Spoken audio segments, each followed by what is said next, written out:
निसर्गाच्या कुशीत कुंडलिका नदीच्या काठावर सुमारे 1000 लोकसंख्या असलेले गोवे हे छोटेसे गाव रायगड जिल्ह्यातील रोहा तालुक्यात येते.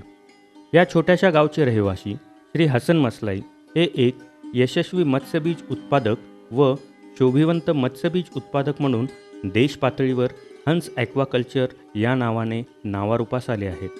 श्री हसन मसलाई हे व्यवसायाने मत्स्य व्यावसायिक नसतानाही त्यांनी या क्षेत्रामध्ये छंदापोटी सुरुवातीस समुद्रात, नदीत आणि खाडीमध्ये गळदोरी व जाळीच्या साहाय्याने मासेमारी करत होते.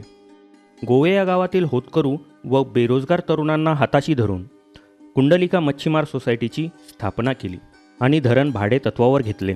त्या धरणामध्ये संचयनासाठी योग्य आकाराचे व योग्य प्रतीचे बीज उपलब्ध नव्हते म्हणून एक तलाव सुमारे 7 गुंठ्याचे 2000 रुपयाच्या भाडेतत्वावर घेतले व त्यात मत्स्यबीजाचे संचयन करून संगोपन केले. त्यातून त्यांना 1,20,000 बोटुकली मिळाली. त्यापैकी 1,00,000 बोटुकली त्यांनी आपल्या धरणात संचयन केली व राहिलेली 20,000 बोटुकली परिसरातील मत्स्य शेतकऱ्यांना दिली. 50 मिलीमीटर आकाराची बोटुकली शेततळ्यात व धरणात सोडल्याने त्यांना व इतर शेतकऱ्यांना भरघोस उत्पादन व उत्पन्न मिळाले. आर्थिक फायदा झाला. यानंतर शेतकऱ्यांची मागणी वाढली. तसेच श्री हसन मसलाई यांनी अजून 4 धरणे भाडेतत्वावर घेतली. बीज संगोपनासाठी असलेले तलाव अपुरे असल्याने 13 शेततळी असलेला एक फार्म 1,55,000 रुपये भाडेतत्वावर घेतला आणि तेथे 12,00,000 बोटुकली तयार केली. यामधून त्यांना भरघोस उत्पादन मिळाले. 2 वर्षाच्या अनुभवावरून त्यांच्या असे लक्षात आले की भाड्यावर खर्च करण्यापेक्षा स्वतःच्या 6 एकर परिक्षेत्रावर शेततळी खोदण्याचा त्यांनी निर्णय घेतला व 13 मत्स्यबीज संगोपन तळी खोदली.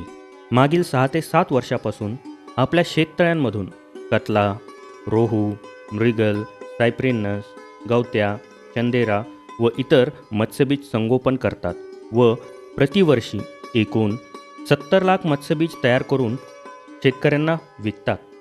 या माध्यमातून त्यांना या 5 ते 6 महिन्याच्या कालावधीत 3 ते 3.5 लाख रुपये निव्वळ नफा होतो.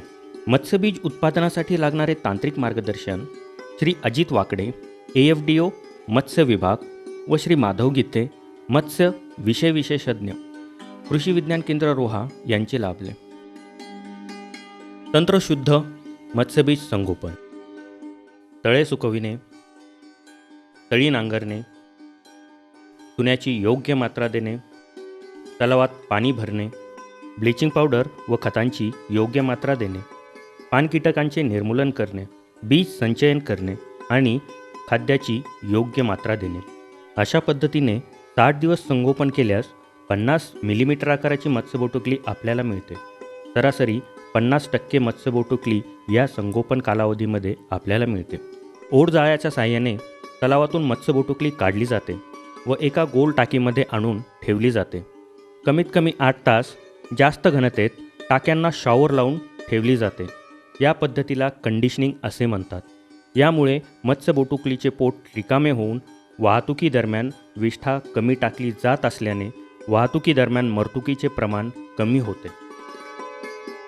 मत्स्यबीज पॅकिंग: कंडिशनिंग केलेले मत्स्यबीज पारंपरिक पद्धतीने पाणी व ऑक्सिजन एकत्र पॅक करून शेतकऱ्यांना दिले जाते. परंतु श्री हसन मसलाई यांनी आपली स्वतंत्र पद्धत विकसित केली, ज्यामुळे पॅकिंगसाठी लागणारा खर्च, वेळ, मनुष्यबळ यामध्ये बचत झाली आणि शेतकऱ्यांनाही फायदा झाला. या अभिनव व नाविन्यपूर्ण पॅकिंगचे तंत्रज्ञान विकसित केल्यामुळे त्यांना भारतीय कृषी अनुसंधान परिषद नवी दिल्ली यांचेकडून पुरस्कारही मिळाला आहे. मत्स्यबोटुकली संगोपनाचे हंगामी काम संपल्यानंतर उर्वरित कालावधीत हाताला काम मिळावे म्हणून त्यांनी शोभिवंत मत्स्यबीज प्रजनन व संगोपन चालू केले. सुरुवातीला शोभिवंत मत्स्य संगोपन व प्रजनन युनिट त्यांच्याकडे असलेल्या म्हशीच्या गोट्यामध्ये डागडुजी करून सुरू केले. आज मितीस त्यांचे स्वतंत्र जागेत हे युनिट सुरू आहे.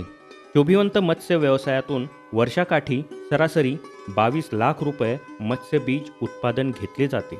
यामधून सरासरी रुपये 7 ते 8 लाख निव्वळ नफा त्यांना मिळतो. आजच्या घडीला श्री हसन मसलाई हे 10 शोभिवंत माशांच्या जातीचे प्रजनन व संगोपन करतात.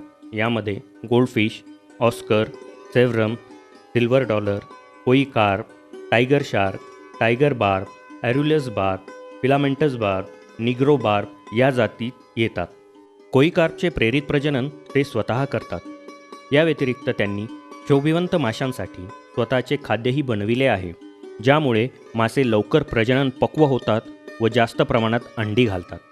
या अष्टपैलू हरहुन्नरी अवलिया व्यक्तिमत्वाची दखल विद्यापीठ स्तरावर, जिल्हा स्तरावर, राज्य स्तरावर आणि देश पातळीवर घेतली गेली नाही तर नवलच. पारंपरिक पद्धतींना छेद देऊन शेतीमध्ये आमूलाग्र बदल घडविणाऱ्या या व्यक्तीला विविध पुरस्कारांनी गौरविण्यात आले. यामध्ये राष्ट्रीय पातळीवर भारतीय कृषी अनुसंधान परिषद नवी दिल्ली यांच्या वतीने नाविन्यपूर्ण शेतकरी म्हणून माननीय केंद्रीय कृषी मंत्री श्री शरदचंद्रजी पवार व महासंचालक भारतीय कृषी अनुसंधान परिषद नवी दिल्ली डॉक्टर अय्यप्पन यांच्या हस्ते गौरविण्यात आले. तसेच देश पातळीवर एम्पिडा या संस्थेने भारतातील दुसऱ्या क्रमांकाचे उत्कृष्ट शोभिवंत मत्स्य प्रजनन व संगोपन युनिट म्हणून माननीय वाणिज्य मंत्री आंध्र प्रदेश श्रीमती पुरंदरेश्वरी देवी यांच्या हस्ते गौरविण्यात आले. मान्यवरांच्या भेटी. श्री हसन मसलाई यांच्या फार्मवर सर्व शास्त्रज्ञ, मान्यवर, शेतकरी, विद्यार्थी तसेच जगातील सर्वात मोठी शोभिवंत मत्स्यबीज उबवणी केंद्र चालविणारे ऑस्ट्रेलियाचे श्री ब्रायन अँड्रू अशा एकूण 3000हून अधिक व्यक्तींनी भेट दिली आहे. श्री हसन मसलाई यांच्या शेती पद्धतीवर बऱ्याच मासिकांमधून, वृत्तपत्रांमधून व साप्ताहिकांमधून माहिती प्रकाशित झाली आहे. श्री हसन मसलाई यांच्या मत्स्य संवर्धनातील प्रदीर्घ अनुभवामुळे डॉक्टर बाळासाहेब सावंत कोकण कृषी विद्यापीठ दापोली अधीनस्थ असलेल्या कृषी विज्ञान केंद्र रोहा यांच्या शास्त्रीय सल्लागार समितीवर माननीय कुलगुरू महोदय यांनी सदस्य म्हणून नियुक्त केले आहे. तसेच कृषी विभाग, कृषी विज्ञान केंद्र, एम्पिडा यासारख्या संस्था श्री मसलाई यांना इतर शेतकऱ्यांना मार्गदर्शन करण्यासाठी वेळोवेळी बोलावत असतात. श्री हसन मसलाई यांच्या स्वभावामुळे व माहिती देण्याच्या दाक्षिण्यामुळे त्यांच्या फार्मवर भेट देणाऱ्यांची संख्या दिवसेंदिवस वाढत आहे.